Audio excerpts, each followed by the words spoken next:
really controlling it all, right? And there's a sort of, it's almost like a substitute for religion. Like as America and the whole West becomes a little more secular, people are replacing it with this need to have someone is orchestrating the things that are going wrong in my life. Like, what's the ancient story? And, you know, here now you have for a lot of, and I'm not talking about people who are openly Nazis at all. I'm saying that there is a common vernacular on the right that is, it's the globalists.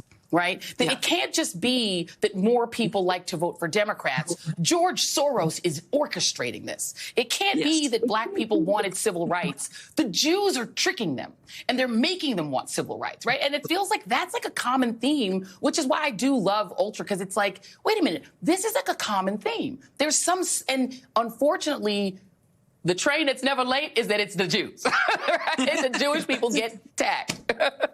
Always. And anti-Semitism and authoritarianism are always sistered together. Always, always, always. And when you see a rise, not only a rise in the expression of anti-Semitism, but a sort of mainstreaming of it. And, you know, one of the major political parties of our two-party governing system flirting with it in a way that doesn't immediately get denounced throughout the political system, like that. There isn't a surprise, I think, that that's going with the sort of proto-authoritarian movements that you're seeing in that same part of that party. Those things always go together. But Joy, I think the larger point is exactly right, that there is, you know, there's an American democratic experiment, which is not ancient. We're a couple of centuries and still going. But the American democratic experiment is that a country that is made up of all different kinds of people from all over the place all get an equal say.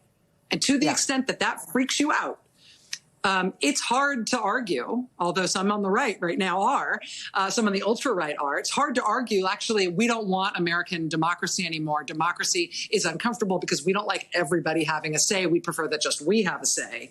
It's easier to say our country has been hijacked by demonic forces and shady people behind the scenes that you can't see. That always lends itself toward anti-Semitism or toward whatever other kind of cabal you want to try to imagine. But at its core, it's just the thing you hide behind when what you don't want is to participate as an equal citizen with others who are different than you in a group decision-making process. You don't get to be in charge. You just get to be a citizen among many. And for people who don't want that, the cabal idea is where they often first go.